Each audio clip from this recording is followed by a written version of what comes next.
우리 솔로몬의 성취 모습을 보면서 그의 탐욕 속에 드리워진 여러 굴절들이 또 오늘날 우리와 이 사회에 어떻게 또 비추어지는지를 같이 붙잡기 원합니다.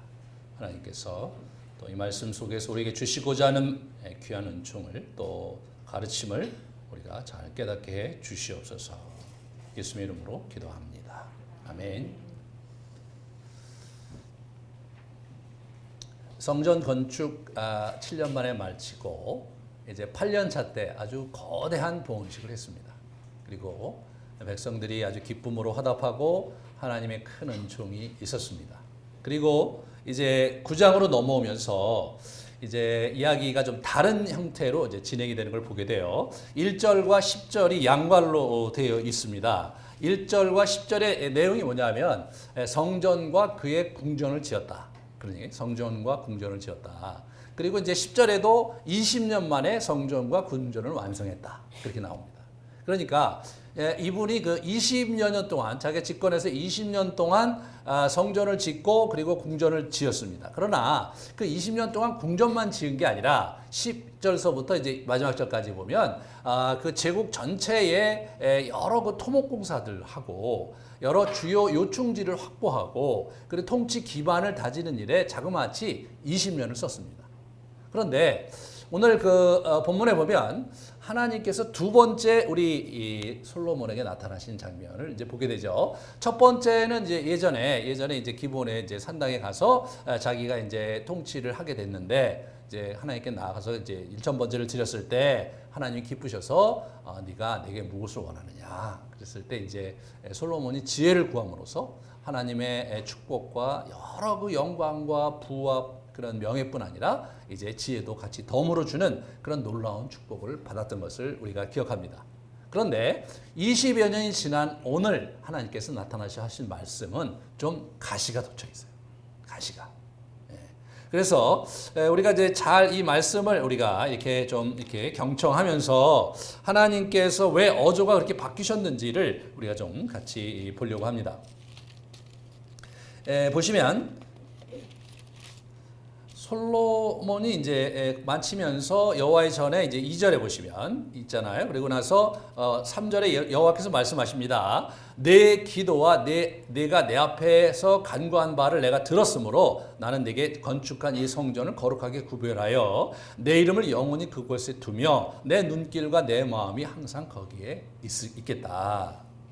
그러면서 이제 무슨 얘기하냐면 4절에 그러나 너에 관해서는 내가 생각하건대 만일 내가 내 아버지 다윗이 행함같이 마음을 온전히 하고 바르게 하여 내 앞에서 행하며 내가 네게 명령한 대로 온갖 일에 순종하여 내 법도와 율례를 지키면 내가 너와 함께 할 것이고 네 왕위가 견고할 것이고 네 후손에게 축복을 주겠다. 그 말씀을 하시면서 그러나 만일 그 법도를 지키지 않으면 그래서 다른 신을 섬기면 6절에 7절부터 보면 이스라엘을 내가 그들에게서 준 땅에서 끊어버리고 내 이름을 위하여 내가 거룩하게 구별한 이 성전이라도 내 앞에서 던져버리겠다.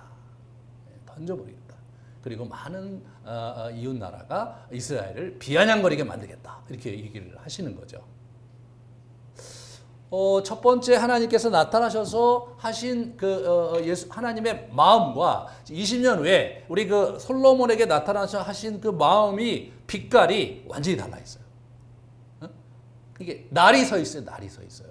너 이대로 가다가는 너 이렇게 될 수 있으니까 경고하건대 조심해야 된다. 그 얘기를 하시는 거예요. 그러면 지난 20년 동안 도대체 무슨 일이 있었길래 그리고 솔로몬이 어떤 변화가 있길래 그렇길래 여기까지 오게 됐는가에서 우리 9장은 많은 이야기를 우리에게 던져주고 있습니다. 이 9장 이야기는 사실 굉장히 많은 지명이 나오고 우리가 잘 모르는 그런 지리적 배경이 나오기 때문에 언뜻 보아서는 그 의미가 잘 들어오지 않지만 이게 이제 역대하 8장도 같은 내용이거든요. 약간 다르게 기록을 했어요. 그 이야기를 좀 더 그 당시 지리적 배경과 그런 어떤 그 정치적인 역학관계 속에서 그걸 보면 지금 하나님께서 무엇을 경고하고 계신지를 잘 이렇게 볼 수가 있습니다. 그러면 같이 우리 좀 하나하나 우리 솔로몬이 도대체 어디까지 갔는지 그의 성취가 얼마나 대단했는지를 같이 한번 보도록 하겠습니다. 우리 역대하 8장 3, 4절에 이런 얘기가 나와요. 하맛 소바를 쳐서 점령하고 또 광야에서 다뜨모를 건축하고 하맛에서 모든 국고성을 건축했다. 이렇게 이제 좀 더 자세하게 요약 진술을 합니다. 이 하맛이 어디냐면 그 메소포타미아의 그 국경 지방에 있는 그 지역이거든요. 그리고 그 지역 전체를 정비합니다. 지금 이 사람은 북쪽을 정비하고 있어요. 남쪽 우리 누굽니까? 우리 애굽 남쪽은 애굽의 그 바로의 딸을 자기가 이제 이렇게 후궁으로 받아들이면서 그쪽을 이제 평정을 했어요. 근데 북쪽은 사실은 그렇지 못한 상황이어서 저분이 손을 댄 겁니다. 자, 우리 한번 그 다음 지도를 좀 보여주시면 저게 아버지 다윗이 이제 정복한 땅입니다. 저쪽에 여러분 보시면서 맨 위쪽에 그 우측에 보시면 저기가 있잖아요. 그 흰대가 있는데 그게 하맛 소바라는 곳이에요. 거기는 점령을 하지 않았고 속국으로만 만들었어요. 그런데 솔로몬이 저기를 점령을 해버립니다. 그렇게 함으로써 명실공히 땅 전체를 차지하게 되는데 그 다음 지도를 보시면 저렇게 이제 다 차지하게 됩니다. 자, 그리고 오늘 본문에서 나와 있는 여러 지명들은 전체 이 지역에서 굉장히 중요한 요충지들을 얘기하고 있는데 그 큰 그 고속도로의 요충지들을 이제 이분이 찬찬히 이제 세워갔던 것을 오늘 본문에서 우리가 확인할 수가 있어요. 여러분 잘 이제 좀 지도를 좀 이렇게 확대를 해주시면 좋겠습니다. 저 보시면 저 위에 이제 이 도로가요 어떻게 되는 거냐면 메소포타미아의 그 아주 곡창지대에서 이제 이렇게 쭉 도로가 쭉 나와 있는 거예요. 그리고 저 빨간 데가 그 당시 이제 그 고속도로였어요. 고속도로. 그 다음에 밑으로 좀 보여주세요. 밑으로 이렇게 보시면 쭉 오다가 저 다메섹에서 갈라져서 하나는 이 해변도로로 해서 애굽으로 가는 거고 하나는 내륙도로예요. 이쪽에 이제 광야입니다. 거기가. 그래서 요단 동편으로 쭉 내려가는 건데 저 두 도로가 굉장히 중요한 도로였어요. 그래서 이제 이쪽에 이제 내륙도로는 이제 왕의 대로 해서 그것이 무역로로 주로 쓰였습니다. 하지만 저 무역로는 실제로 뭐 이렇게 광야하고 물이 별로 없었기 때문에 낙타가 주로 다닐 수밖에 없는 길이었어요. 그래서 이제 주로 이제 대상들이 저길 다녔고 이제 이쪽은 뭐냐면 이쪽은 주로 해변도로는 그 군대가 많이 왕래하는 그 군사도로였습니다. 그래갖고 이제 저쪽에는 이제 뭐냐면 광야가 아니기 때문에 마을도 있고 이제 이 평야도 있고 그래서 곡식도 있고 그러니까 이제 사실은 이제 중간중간에 이렇게 도시들이 발달하면서 먹을거리도 있고 이제 몸을 쉴 때도 있고 이제 그런 형태의 도시들이 그래도 중간중간에 있어서 저기가 쭉 이제 개발이 돼 있었는데 이분이 지금 뭘 하신 거냐면 군사도로로 쓰였던 해변로를 무역로로 바꿔버리는 겁니다. 왜냐하면 지금 이제 평화 시대가 왔으므로 주로 군사 요충지였고 그리고 군데 이제 요새가 있었는데 그것을 이제 통상로를 할 수 있도록 전체 길을 닦는 거거든요. 같이 그 다음 걸 보겠습니다. 그 다음 사진. 저희 좀 더 자세히 이렇게 쭉 보여주세요. 좀 더 클로즈업 해주시면 다뜨몰이라는 게 중간에 있는 거예요. 저 다뜨몰은 사실은 솔로몬이 장악하기 전까지는 사실은 그냥 광야 한복판에 시리아의 사막 한복판에 있는 그런 오아시스에 지나지 않았습니다. 그리고 다뜨몰과는 상관없이 이렇게 쭉 돌아서 저 북쪽으로 돌아서 그리고 해안도로변으로 쭉 오게 되는데 저 다뜨몰을 이분이 개발을 도시를 만들어요. 그렇게 함으로써 사실 무역로가 중간에 다뜨몰을 통과해서 갈 수 있도록 이분이 만드신 거예요. 그 다음 지도를 보시면 아주 잘 볼 수가 있어요. 저기 저렇게 되거든요. 그러니까 어떻게 되냐면 저 밑에서 이제 메소포타미아에서 이제 유브라데스 강을 올라가서 저 쭉 이렇게 도로가 이렇게 북쪽으로 갔다가 내려오게 돼 있는데 중간에 이렇게 그 다뜨몰을 만든 거죠. 그렇게 하니까 삼각형을 그리면 한 대변으로 이렇게 직선 도로로 가게 만든 거예요. 지금도 저기 팔미르라고 그래갖고 이제 지금도 저기가 이제 시리아에 굉장히 요충지가 돼 있거든요. 그러니까 저걸 누가 만든 거냐면 이분이 만드신 거예요. 그러니까 지금 이분이 뭘 생각하는 거냐면 이 무역로를 확충하면서 그러면서 이제 흐름이 원활하게 할 수 있도록 교통망과 무역로를 이분이 계속해서 정비하고 있는 것을 우리가 보게 돼요. 그 다음을 보시겠습니다. 그 다음에 보시면 오늘 그 15절에 보시면 역군을 일으켜서 어떻게 했냐면 먼저 성전과 자기 왕궁과 밀로를 만듭니다. 왕궁과 밀로와 예루살렘 성이 나오는데 밀로는 그 어떤 거냐면 이게 저기 이렇게 벽을 얘기해요. 벽을. 그래서 예루살렘 주변에 이렇게 쭉 벽을 만든 거예요. 예? 성벽을 쭉 쌓은 게 밀로예요. 그리고 예루살렘 성을 훨씬 더 확고하게 확충을 했죠. 다시 말해 수도를 정비를 했어요. 그 다음에 이제 이분이 뭘 한 거냐면 세 도시가 나오죠. 하솔과 무깃도와 게셀을 건축했다. 저 위가 여러분 저게 이제 해변로 고속도로예요. 그래서 저 위에 갈릴리 위에 있는 게 하솔이고요. 그죠? 그 다음에 무깃도고요. 그 다음에 게셀인 거예요. 이 굉장히 중요한 요충지를 이분이 특별하게 기획을 해서 저기를 이제 요새로 만들면서 저 지역 일대의 치안을 담당하게 만든 거예요. 자, 하솔부터 보겠습니다. 하솔 이렇게 보시면 저게 하솔인데요. 이게 이제 어떻게 되냐면 텔이라고 해서 언덕으로 이렇게 쭉 올라온 지역에 거기다가 성곽을 쌓고 요새를 만드는 거예요. 그 다음에 이렇게 보시면 네네 저기가 이제 가까운 데 보시면 저렇게 요새가 있었던 흔적이 아주 강렬하게 남아있죠. 그 다음에 저기가 이제 무깃도예요. 무깃도는 이제 이스라엘 골짜기라고 해서 이제 그 갈릴리에서 이쪽 이 에브라임으로 내려오는 지역에 있는 커다란 지구대예요. 우리나라의 추가령 지구대 같은 곳이거든요. 그래서 저쪽 끝에 이렇게 끝에가 이제 갈멜산이 있고, 그리고 예수님이 그 이스라엘 골짜기 한 변에 있는 나사렛에서 예수님께서 어린 시절을 보냈는데 저기 보시면 이제 이 도로가 이렇게 쭉 오는데 하나 모아지는 지점이 있는데 그게 무깃도예요. 무깃도.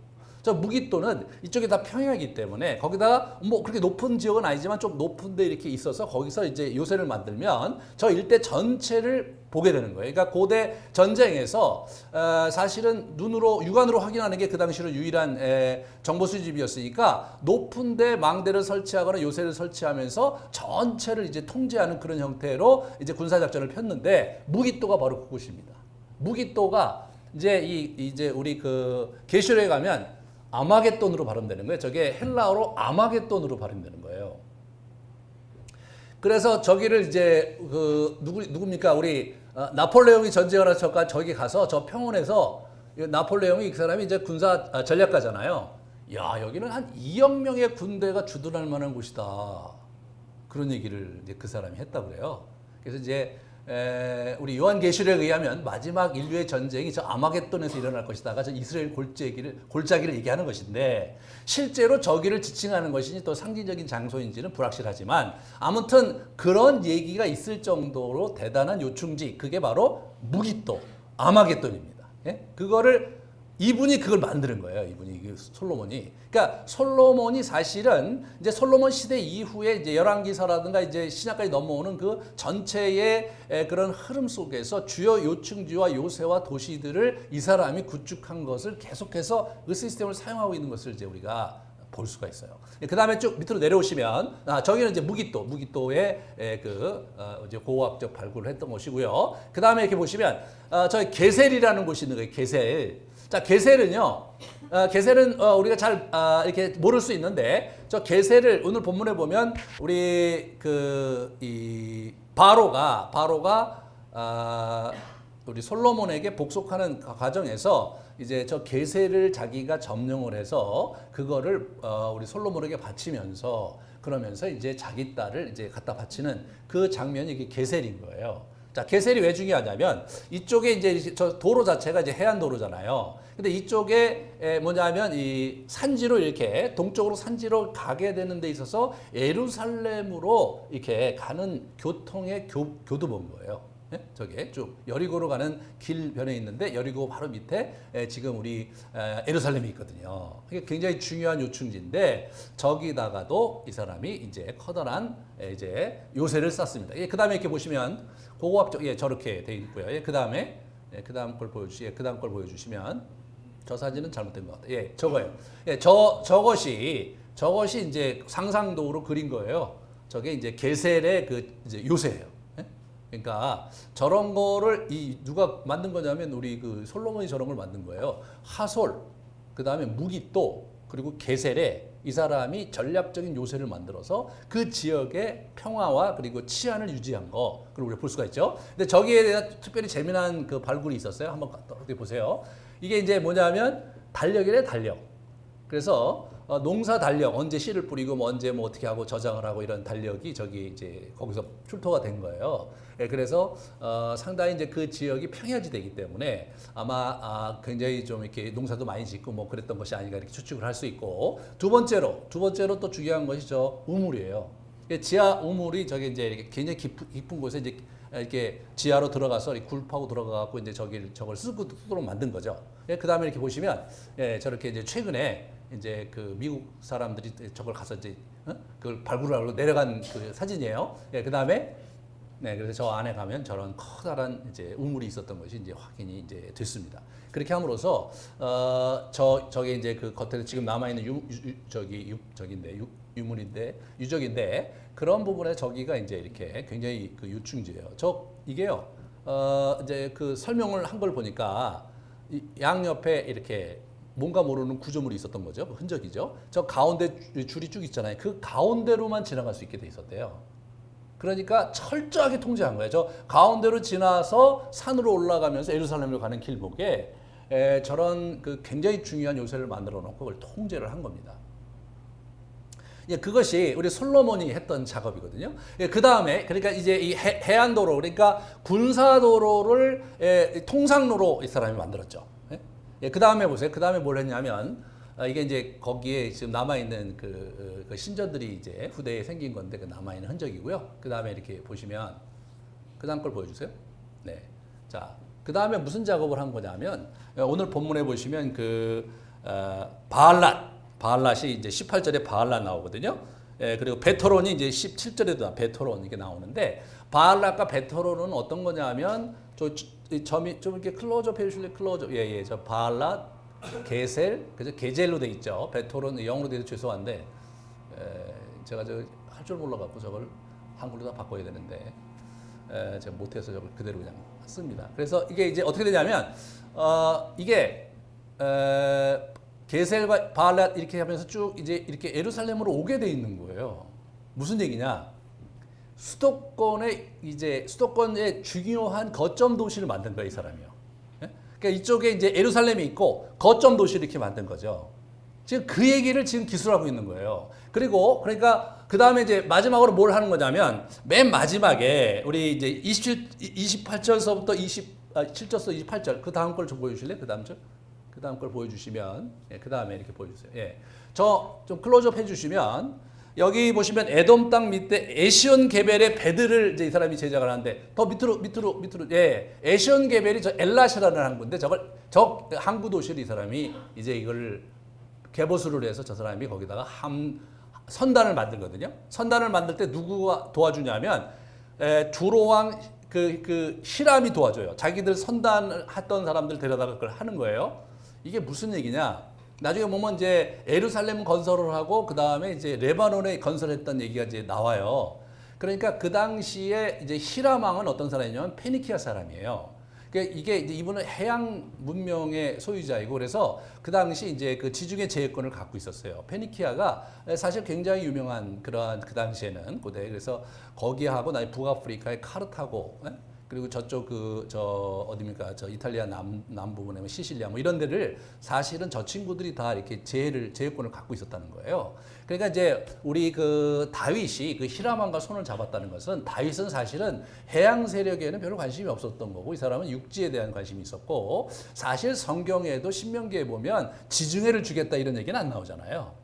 그러니까 사실은 다윗은 철저히 어떤 생각이냐면 하나님께서 주신 땅에 관심이 있었지 하나님 주신 땅이 아닌데 관심이 없었던 것 같아요. 히람과 손을 잡았어요. 그러니까 이제 제해권을 이제 그렇게 가졌는데 그런 히람 왕과 이제 아버지 다윗과 선대에게 이제 협약을 맺어갖고 이제 동맹 관계인데 그런데 저 에시온 게벨 저긴 전혀 다른 거죠. 저기는 뭐냐면 홍해 제해권이에요. 홍해.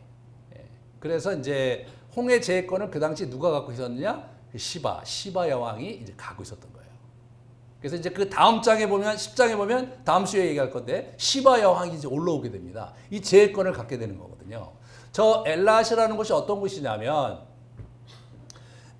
저쪽에 이제 메소포타미아에서 해안도로를 쫓아오든 또는 광해대를 쫓아오든 물동량이 이제 오다가 저 항구에서 배를 가지고 그래서 상이집트 그 당시에 이집트의 수도가 상이집트에 있었거든요. 그쪽으로 물류가 가는 굉장히 요충지인 항구였어요. 그러니까 저 항구를 이 사람이 장악을 함으로써 그러면서 저희 지혜권을 갖고 결국은 엄청난 금을 실어오는 얘기가 오늘 이제 나오는 거죠. 이렇게 되면 이게 어떻게 됩니까? 이 사람이 제국을 어떻게 관리했는지에 대해서 우리에게 아주 잘 이렇게 보여주는 거예요. 그러니까 이제 다시 한번 제가 요약을 하면 맨 먼저 북쪽에 있는 그 변방을 단단히 하고 거기에 도로들을 이제 확충을 하고 그 다음에 이제 왕의 해안도로의 그 군사도로를 무역로로 통상로로 확충을 하고 그 다음에 이제 게셀과 이제 예루살렘 연결하는 그 수도권에 있는 주요 요충지들을 확보함으로써 전체의 통치 그 질서와 경제 질서를 마련할 뿐만 아니라 저쪽 에시온 계배를 확보함으로써 이제 우리 그 홍해의 제해권까지 가져온 거예요. 그 다음 지도를 보시면 그 다음 지도를 보여주실래요? 예, 저게 이제 솔로몬이 뭘 했는지를 보여주는 아주 굉장히 재미난 지도예요. 자, 그걸 좀 클로즈업을 해주시면 여기 보세요. 저쪽에 이 지중해에 오는 물류를 이제 이 사람이 장악을 했고, 그 다음에 여기 밑에 보시면 홍해에서 올라오는 물류를 또 장악을 하죠, 그죠? 그러니까 저기 이제 우리 메소포타미아와 애굽에서 오는 물류도 장악했어요, 이 사람이요. 저 홍해에 대한 물류가 여러분 좀 잘 아셔야 될 것이 신라 시대의 그 경주에 이제 굉장히 국제 도시였기 때문에 굉장히 많은 사람들이 이제 오고 갔는데 그게 이제 이렇게 상으로 남아 있어요. 얼굴 이렇게 토판이라든가 이런 뭐라고 그러던데 흙으로 만든 상에 그걸 갖고 있는데 그때 유리도 있어요, 유리. 여러분 유리잔도 있고. 예? 신라 왕의 무덤에. 그 어디서 온 거냐? 아라비아에서 온 거예요, 아라비아에서. 그러니까 저때 아라비아로 해갖고 해안도로로 이제 그 배로 해갖고 이제 인도양을 넘어서서 이제 중국을 넘어서서 그 배들이요 신라 경주까지 왔었던 거예요. 그러니까 이제 우리가 이제 저 홍해의 제해권이 왜 대단한 제해권인지 아셔야 돼요, 그죠? 중국과 그리고 인도의 여러 가지 물류가 사실 흘러 들어와서 에집트로 가는 길목이었던 거예요, 저기가. 그렇게 되면 어떻게 됩니까? 저 사람이 막대한 부를 가진 거예요. 네. 엄청난 부를 가진 거예요. 그러니까 하나님께서 긴장을 하신 것 같아요. 아니 그래 뭐 저렇게까지 여러분 저렇게까지 저렇게 부를 자기 가지려고 하고 그거 그랬어야만 됐나 이런 생각을 하지 않을 수 없죠. 저 지도를 보면 와, 이 사람 욕심이 진짜 대단하구나. 어떻게 저걸 다 먹을 생각을 했을까? 네. 이 사람이 대단한 거예요. 그러니까 이제 이 사람은 탐욕의 길을 간 거예요. 그 당시 고대 근동의 그 전체 그 패권을 장악하는 패왕의 길을 간 거예요. 네. 지금 이제 미국의 패권과 중국의 패권이 지금 부딪히면서 엄청난 일이 벌어지는 거잖아요. 학자들에 의하면 이 패권을 장악하면 엄청난 부와 이제 기득권을 갖는 거죠. 그러니까 둘 중에 한쪽이 지면은 그 나라가 분열된다는데요. 예, 나라가 분열된다는 거예요. 미국이 지면 미국이 이제 주가 완전히 분열될 거라는 거죠. 그리고 중국이 지면 중국이 또 이렇게 중국도 지금 긴장이 많잖아요. 그러니까 4분 5일 되는 거예요. 그러니까 양측이 뭐냐면 이 패권 전쟁에서 사실 뒤로 물러나기가 너무 어려운 게 일단 물러나면 상당히 고통스러운 시간들을 이제 겪게 되고 이제 그런 상황에서 지금 묘하게 이제 역사적으로 세계의 패권을 장악하려는 야망을 가진 왕들이 있었는데 그 중에 한 놈이 솔로몬이라는데 솔로몬은 저 대단한 친구예요, 저 친구가요. 제가 볼 때 진시황 다음으로 엄청난 패권을 가졌던 부를 가졌던 것 같아요. 진시황과 비교를 해보면 솔로몬이 후궁이 1000명밖에 안 됐어요.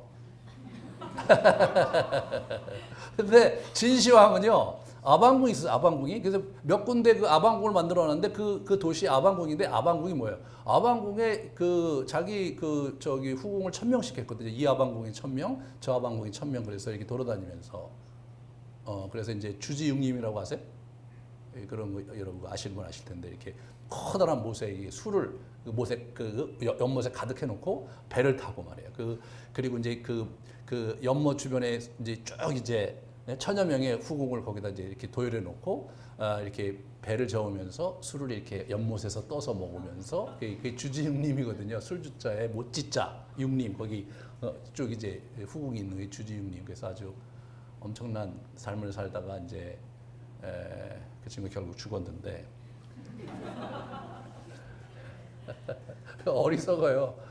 그래서 자기 평생 살려고 하는데 뭐 수은이 이제 생명을 느린다고 이제 허황된 지식에 근거해 갖고 이 수은 중독으로 죽었잖아요. 근데 지금도 이제 그 내부에 이 사람 이 진시황 그 무덤을 지금 파헤치지 못하는 이유가 그 안에 그 수은으로 가득 채웠대요. 근데 그거를 열면은 이제 완전히 그 흐트러지기 때문에 아직까지 현대 기술로는 그거를 그대로 복원할 수가 없어서 덮어둔 상태인데 아유 생각하면 여러분 수은을 먹고 지금 죽어서도 수은 속에 있는 그 진시황의 탐욕이 정말 대단하지 않겠어요?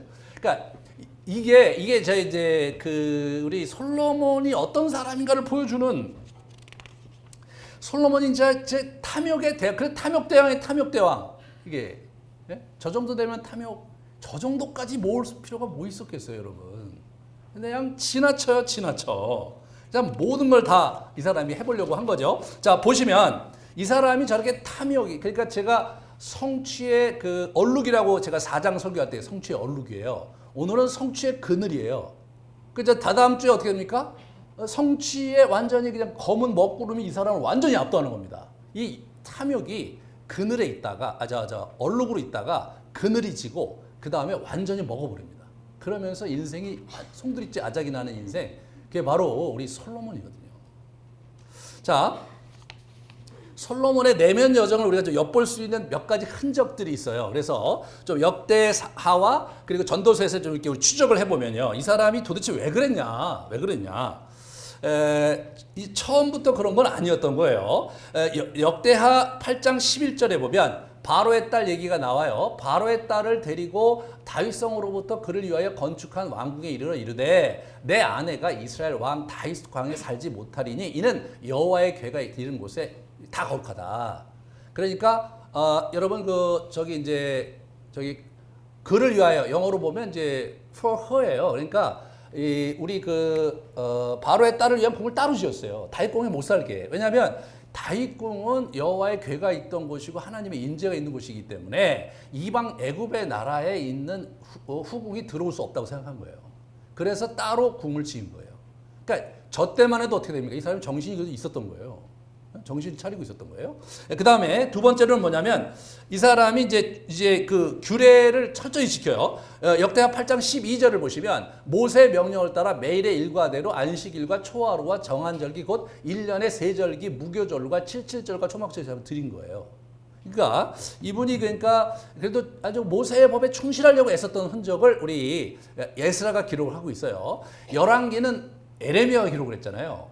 에레미야가 기록했으니까 어떠냐면 망했잖아요, 나라가. 이 바벨론에게 망한 상황에 기록을 한 거예요. 그러니까 죄 나쁜 거를 많이 기록했어요, 나쁜 거를. 좋은 거는 별로 거의 기록을 안 했어요. 그런데 이제 우리 역대기는 우리 에스라가 포로기 이후에 돌아와서 나라를 재건하면서 이제 그러면서 역사를 보면서 역사 속에서 그래도 긍정적인 부분을 자꾸 이렇게 발굴해서 그거를 조명하면서 우리가 그래도 긍정적인 부분의 선례를 가지고 나가자 이런 신학적인 배경을 갖고 있었기 때문에 그래도 긍정적인 걸 보려면 역대기를 보시면 돼요. 그래서 11개는 다 나쁜 놈들밖에 없어요. 근데 역대기에 가면 그래도 괜찮은 얘기들이 좀 나옵니다.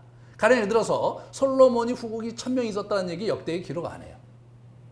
기록 안 한단 말이에요. 그런 부분에서 뿐만 아니라 이 사람이 이제 13절부터 8장 13절에서 15절에 보시면 아버지 다윗의 이제 이게 그 규례대로 그걸 지키는 거 나오거든요. 한번 그 다음 걸 보여주세요. 14절부터 그의 아버지 다윗의 규례를 따라 제사장들의 반열을 이제 정했다. 그리고 반열에 따라 강문을 지키게 하였고 다윗 전에 이렇게 명령한 대로 그대로 했다. 그러니까 이분이 사실은 뭐냐면 그 아버지, 그러니까 모세의 법에 따라도 지켰고, 사실은 저런 뭐 반차를 만들고 그래서 성전을 이제 24반차로 만들어서 돌아가면서 레위인들이 성전을 섬기고 이런 거는 다 누가 만든 거냐면 다윗이 만든 거거든요. 그러니까 다윗이 만든 그러한 규례를 따라서 이 사람이 철저하게 성전을 이렇게 성전이 이제 기능하도록 제사 제도와 여러 가지 일들을 이 사람이 한 거예요. 그것은 우리 그 에스라가 볼 때는 그 솔로몬이 잘한 거죠. 그걸 이제 평가를 해주고 있는 거예요. 모든 지도자가 이제 공이 있고 과가 있잖아요. 근데 이제 열왕기는 이제 망했기 때문에 과만 잔뜩 기록했고 그렇지만 이쪽에서 보면 저런 좋은 면도 있었다. 그래서 솔로몬이 사실은 그래도 초창기에는 얼룩이 좀 있었지만 탐욕의 얼룩이 좀 있었지만 그러나 모세의 말씀 명령과 아버지의 규례대로 열심히 행하려고 했던 사람이다. 이런 게 좀 우리가 좀 생각해 봐야 되는 거예요. 본인으로서는 최선을 다해서 하나님을 섬기냐고 섬기고 그리고 역사가의 평가도 보면 그 사람에게 선한 동기와 선한 의도를 가지고 하나님을 섬기는 모습들이 분명히 있었다는 거죠. 그런데 문제는 뭐냐면 시간이 흐르면 흐를수록 이 사람이 자꾸 변질되는 거예요. 그래서 이제 어떻게 변질이 되냐면 이 사람의 동기가 자기 욕망에서 나오는 동기로 변질되면서 저게 바뀐 거거든요. 이 사람의 고백이 있어요. 전도서 2장에 보면 우리 이사 솔로몬이 이제 마지막에 회한에 이제 죽기 전에 회한에 빠져서 자기 자신의 과거를 돌아보는 장면이 있는데 거기에 저 얘기가 나오는 거예요. 나의 사업을 크게 하였노라. 내가 나를 위하여 집을 짓고 포도원을 일구며 또 나를 위하여 수목을 기르는 살림에 물을 주기 위하여 뭐 못들을 팠고 남녀노비를 많이 샀고 나를 위하여 집에서 종들을 낳기도 했고 은근과 왕의 소유한 보배와 여러 지방의 보배를 나를 위하여 쌓고 여러분 이게 이제 제가 이제 이 사람이 얘기하는데 무슨 얘기가 나오냐면 나를 위하여가 계속 반복되는 거예요. 그러니까 이 사람이 저렇게 뭔가 이제 제국을 제대로 하나님 앞에서 이제 이렇게 만들어서 나라의 평화와 그리고 여러 가지 유복하고 축복을 누리려고 한 것이 그것 자체가 문제가 있다기보다는 이 사람의 동기가 나를 위해서, 그죠? 하나님을 위하고 여호와의 백성을 위한 것이 아니었어요. 처음에는 어떻게 했어요? 처음에는 나한테 지혜를 주십시오.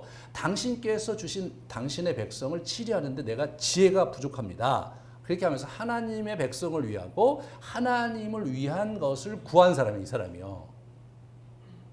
그런데 시간이 흐르면서 어떻게 되냐면 자기를 위해서 뭔가를 하는 거예요. 비즈니스다 자기를 위해서 하고 자기의 즐거움을 위해서 하는 거예요. 그 다음 걸 보시면 이렇게 나와요. 무엇이든지 내 눈이 원하는 것을 내가 금하지 아니하며 무엇이든지 내 마음이 즐거워하는 것을 내가 막지 아니하였으니 이는 나의 모든 수고를 내 마음이 기뻐했기 때문이다. 여러분 하나님이 없어요. 자기가 원하는 것을 자기가 양껏 정말 최선을 다해서 하고 그렇게 한 게 너무 기뻤다는 거예요. 뭐 저 사람이 그러면 저런 거 하면서 제사를 안 드렸겠어요? 제사 계속 드리죠. 제사 계속 드리고 나름대로 뭐 또 필요한 어떤 그런 영성 생활을 했겠죠. 하지만 본인이 이제 시간을 완전히 뒤로 빼서 그래서 이제 먼 훗날 망하고 나서 보니까 사실은 뭐예요? 그건 다 껍데기였고 자기 안에 실제로 자기가 원하는 것, 자기가 욕망하는 것 그것에 충실하게 그렇게 자기가 살았다는 거예요. 자기 고백하니까 이제 사실이죠. 이게 문제가 되는 겁니다. 이게 문제가 되는 거예요. 이 사람의 성취가 탐욕의 얼룩이 있었는데 시간이 흐르면서 이 탐욕이라는 늑대에게 이 악한 늑대에게 먹이를 주니까 이 친구가 서서히 이 사람의 삶을 완전히 이렇게 장악하기 시작하는 거예요. 그러면서 이 사람이 이제 무역에서 재미를 많이 봤던 얘기를 해요. 여러분 돈 벌려면 이제 무역을 해라 그 얘기를 이제 전도서 11장에 나오거든요. 저 보세요. 너는 네 떡을 물 위에 던져라. 여러 날 후에 도로 찾을 것이다. 재미 하나도 없죠. 저게 약간 뭐냐면 비유적으로 얘기를 한 거예요. 세 번역에 돈이 있으면 무역에 투자해라. 여러 날 위에 너는 이윤을 남길 것이다. 여러분 그 저기 전도서가 헛되고 헛되지 모든 것이 헛되다. 이 세상이 허무하고 예? 그런 노장자 사상과 유사한 것 같은데 아닙니다. 이 사람의 얘기가 뭐냐면 전반기에는 정말 내가 열심히 노력하고 나를 위해 수고하고 뭐 노비도 들여보고 막 노래하는 남녀를 다 들여보고 막 비즈니스도 여러 가지 하고 과성도 만들고 다 해봤는데 다 헛되고 헛됐다. 왜? 하나님 없이 사는 게 인생이 헛되고 헛되더라. 그렇게 하는 거예요. 그 다음에 이게 이제 전도서 후반에 나오면 그러면서 이게 바뀌어져요. 그러면 하나님 안에서 내가 선하게 어떻게 나를 도모할 것이냐. 그런 얘기가 이제 6장 7장 이렇게 넘어오면서 쭉 나오거든요. 마지막엔 결국 뭐냐면 돈을 벌어라 이거예요. 그래서 전도서를 사람들이 되게 이제 힘들어하는 것 중에 하나가 이게 헛되다가 계속 앞부분에 3장까지 도배를 하거든요. 그러니까 이제 읽다가 그만두시는데 그러면 인생이 어려워지는 거예요. 뒤까지 끝까지 읽으셔야 됩니다. 이제 저분이 뭐예요? 이분이 물류를 장악해갖고 돈 많이 번 사람이에요. 예? 우리나라가 그런 나라잖아요. 우리나라가 거의 비슷해요. 그렇죠? 이쪽이 저 해양 물류와 그리고 저쪽 그 대륙 물류가 이게 만나는 지점이 우리나라잖아요. 그래서 이게 저희가 이제 우리도 무역을 해야 되는데 이게 쉽지는 않네요. 그죠? 여러 가지 상황상. 어찌됐든 우리가 이제 이 사람이 진짜 돈에 욕심이 많았고 물류가 뭔지 알았던 사람이고 무역이 뭔지 알았던 사람이고 그래서 돈을 엄청나게 벌었구나. 그런데 그 모두가 하나님 없으니까 헛되고 헛된 것이었다. 그 얘기를 이분이 우리에게 들려주시는 거죠. 그러면서 이제 그렇게 되면서 어떻게 됩니까? 이 사람이 이제 뭘 하게 됩니까? 저렇게 돈이 많아졌으니까 돈을 지켜야 되잖아요. 그래서 엄한 짓을 하게 되는 것이 19절에 보시면 오늘 그 19절 내용을 보시면 이런 게 나와요. 자기를 위해서 국고성, 병고성, 마병의 성들을 건축하죠. 근데 이 마병은 조심해야 될 게 신명기에 보면 마병을 만들지 말라고 그랬어요. 특별히 애굽에서 말을 구해오지 말라고 하거든요. 조금 더 지나면 이 사람이 10장 28절에 보면요. 10장 28절 솔로몬이 말을 이집트와 구에로에서부터 구습합니다. 이게 이제 완전히 먹구름으로 가버리기 10장에 가면. 예. 그래서 이제 서서히 이제 저걸 하는 거예요. 마병. 그러니까 자기 부를 지키려면 여러분 부를 지키려면 군대가 있어야 된다고 생각하는 거죠. 자기 힘으로 지금 구축한 거잖아요. 아주 퍼펙트하게 제국 전체를 이제 경영했고 뿐만 아니라 그쪽 이 고대 근동의 그 메소포타미아 문명과 이집트 문명 전체를 자기가 장악했고 그리고 이제 그 해양 물류, 지중해 해양과 홍해 해양의 모든 그런 어떤 물류를 자기가 장악을 한 거예요. 그러고 나서 뭐 해야 돼요? 그걸 지켜야 되니까 군대를 마련하고 국고성을 마련하고 이렇게 하는데 거기서부터 완전히 뒤틀리는 겁니다. 성경을 이제 무시하기 시작한 거죠, 이 사람이요. 우리 다윗과 비교해 보면요, 너 다윗과 같이 행하면 내가 축복할 것이다 이렇게 나오는 거예요. 계속 이제 그 얘기 나오는 거예요. 근데 이 다윗을 보면 다윗은요 전쟁이 끝난 다음에 그걸 유지하려고 애를 많이 썼거나 군대를 보충해 갖고 군대를 많이 만들어 갖고 어떻게 해보려고 이런 행동을 안 해요, 이 사람이요. 그거 안 합니다. 그 말년에 뭐 하냐? 말년에 성전을 건축할 것 그 재미에 올인해요. 성전 집기 만들 것 그거를 막 끌어 모으고 그리고 뭐 합니까? 성전에 성가대 만들어서 그거 훈련시키고 성전이 되면은 어떻게 질서 있게 제사장들과 레위인들을 배치해서 그걸 할까? 그 집기는 뭐를 만들까? 여기에 올인합니다, 이 사람이. 네? 이 사람이 통치에 별로 관여를 안 해요. 지방 행정에 관여를 잘 안 하고 이웃 나라에 개입을 안 합니다. 이분이 중간에 한번 그 인구 조사했다가 또 된통 허진하죠. 네? 이 나라는 하나님이 지켜주시는 나라거든요. 여러분 이게 하나님이 지켜주시는 나라인 거예요. 이스라엘은요. 그러므로 군사력과 자기가 갖고 있는 행정력을 가지고 장악하려고 안 한 사람이 다윗인데 솔로몬은 자기가 갖고 있는 행정력과 자기가 갖고 있는 통제력과 그죠? 자기가 갖고 있는 시스템과 그리고 군사력으로 자기의 부를 지키고 확보하려고 했던 사람인 거예요. 이것이 아주 극명하게 아버지와 달랐던 길을 간 사람이 바로 이 사람이죠. 그래서 이게 보시면 이게 교육과 이제 노동에서 뭐가 나옵니까? 교육과 노동에서 이제 이렇게 굴절이 일어나요. 뭐냐? 히라망이 열왕기상 5장 7절 8절에 보면 솔로몬이 막 도와달라는 얘기 굉장히 기뻐했어요, 이 사람이. 그런데 오늘 본문에서 보면 이게 갈릴리에 저기 12고을을 줬는데 굉장히 불편해하죠. 이게 뭐냐? 왜 이런 땅을 나에게 줬냐고. 이게 산지거든요. 여러분, 히라망이 이 사람이 해양 세력이에요. 이 사람 뱃사람이고 바다의 사람인데 산지에 여러분 거기 이 사람이 준 땅이 어디냐면 거기가 갈릴리 산지거든요. 그래서 신약 시대에 오면 대대로 거기가 이제 빨치산들처럼 게릴라전을 해서 거기 저항 세력이 있었던 곳이에요. 굉장히 불편한 곳이에요. 나중에 돌려줘요. 가불을 낼 땅이 가불. 가불은 뭐예요? 아무것도 아니다. nothing이다. 무가치하다 그런 뜻이거든요. 그거를 이 사람이 그거를 주면서 히라마의 마음을 멍들게 합니다. 이 관계가 외계적 관계가 어떻게 됩니까? 이게 이 사람이 가령 예를 들어서 다윗은 히람왕과 친구였어요.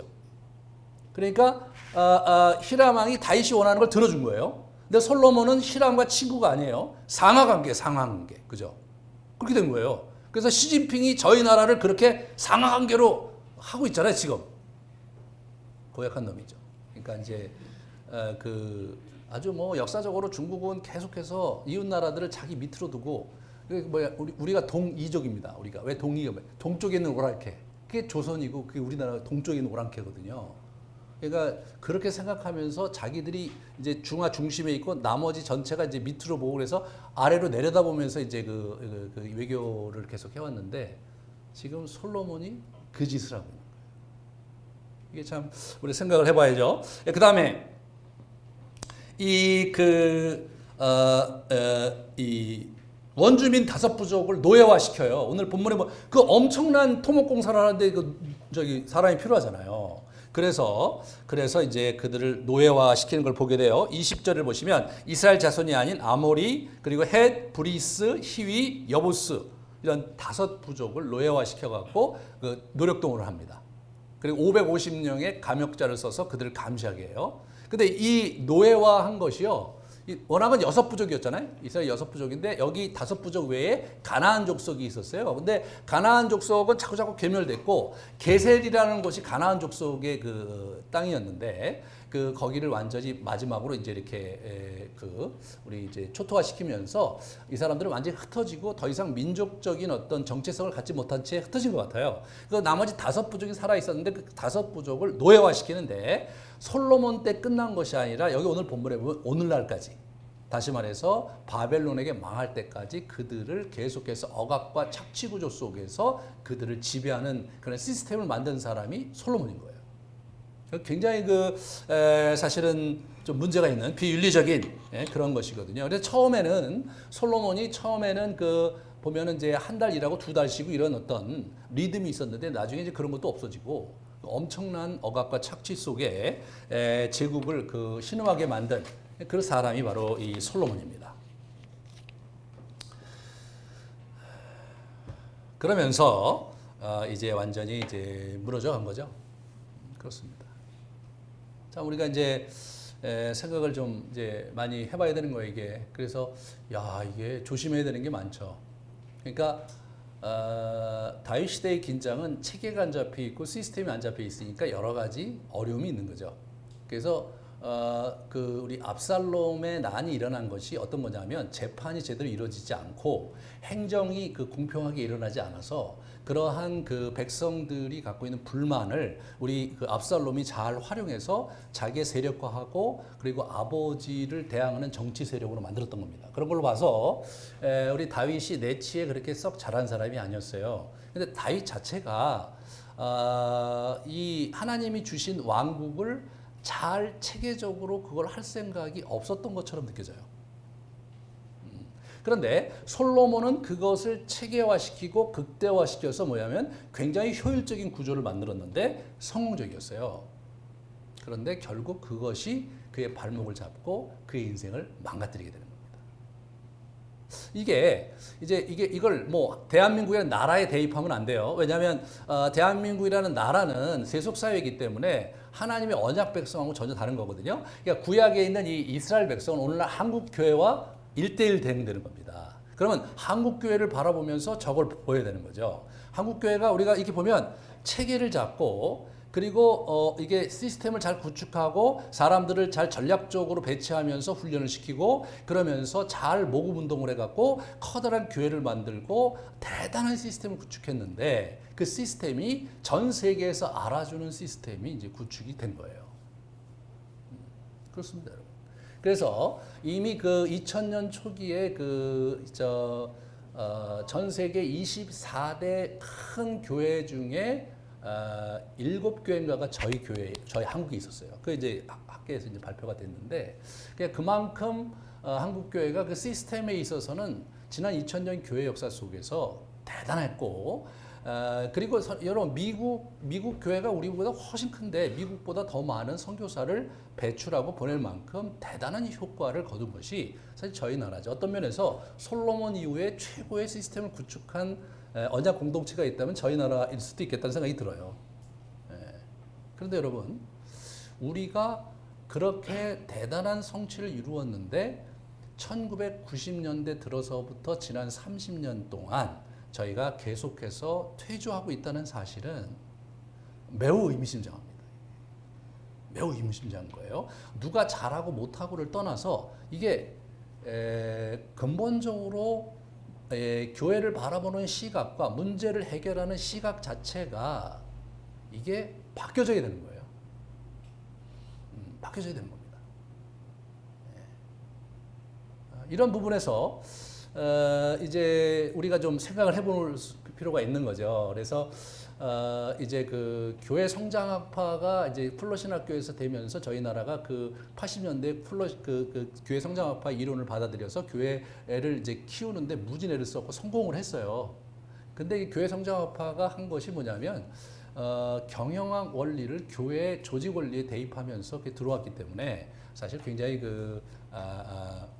대단한 결과를 얻었는데 실제로 제가 2005년에 플러신학교 갔을 때 교회 성장학파는 없어졌어요.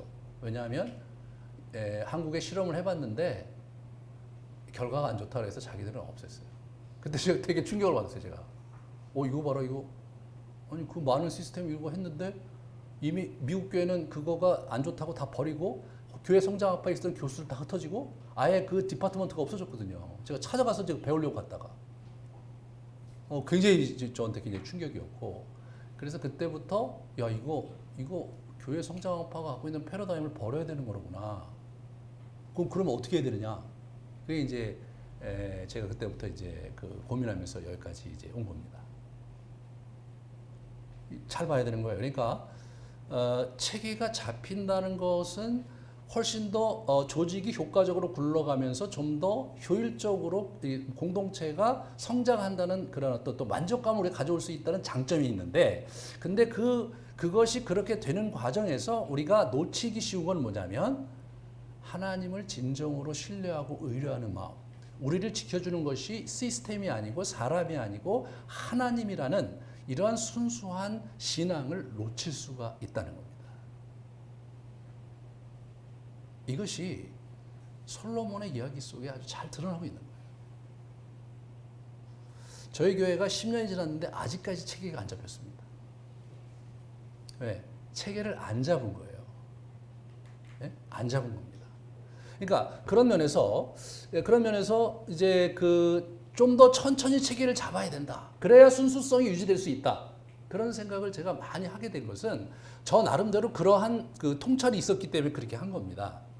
제가 있었던 단체에서 그 시스템 체계를 잡아갖고 그래갖고 그 단체를 크게 키웠는데 그 중에 굉장히 중요한 역할을 한 사람 중에 하나가 저거든요. 네.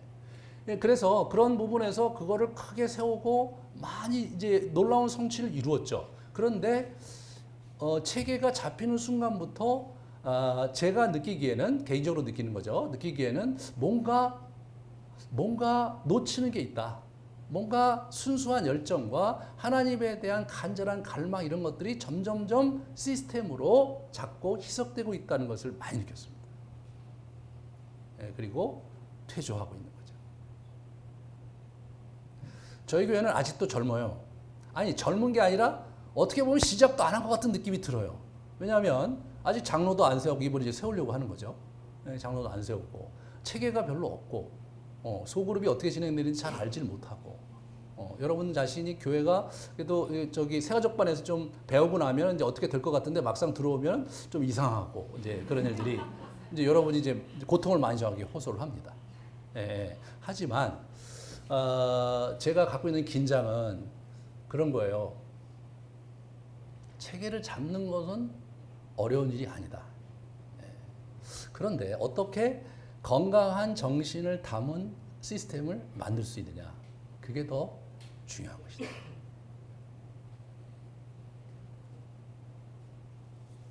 예. 여전히 저희는 갈 길이 멀고요. 여전히 저희는 여러 가지 시스템을 좀 더 정비해야 될 필요가 있는 겁니다. 다음 주부터 우리는 또 대책 없이 식사를 안 하고 이런 결정을 이제 하는 거죠. 제가 처음에 그걸 결정할 때 이래도 되나? 막 걱정을 많이 했어요. 예, 근데 망할 줄 알았는데 안 망하고 저는 그런 생각을 했거든요. 만약에 식사를 안 주기 시작하면은 거의 출석률이 반으로 줄지 않을까? 그런 걱정을 했는데 줄긴 줄어도 반으로 줄지는 않더라고요. 아마 이번 여름에 또 얼마나 줄을지를 우리가 한번 가늠해 봐야 되겠죠. 그러면서 저는 여러분에게 도전하고 싶은 것은 뭐냐면 이 우리 교회가 그러한 시스템과 체계가 우리 교회를 붙잡고 있는 것이 아니라 성령께서 이 교회를 붙잡고 계시고 그리고 체계적인 훈련과 여러 가지 시스템 속에서 하는 여러 그 액션 플랜 속에서 우리의 영이 성장하는 것이 아니라 뭔가 그 엉성한 가운데 정말 잘 안 되는 것 같고 때로 방황하고 때로 힘든 그런 여정을 겪어가면서 성령께서 우리 안에 은밀하게 행하시는 일들을 우리가 자꾸 감지할 수 있어야 된다. 그래야 저와 여러분이 정말로 순수한 신앙과 순수한 하나님의 열정을 가지고 지속적으로 신앙생활을 할 수 있다. 그래야 정말로 우리 인생이 하나님이 원하시는 축복된 삶으로 갈 수 있다.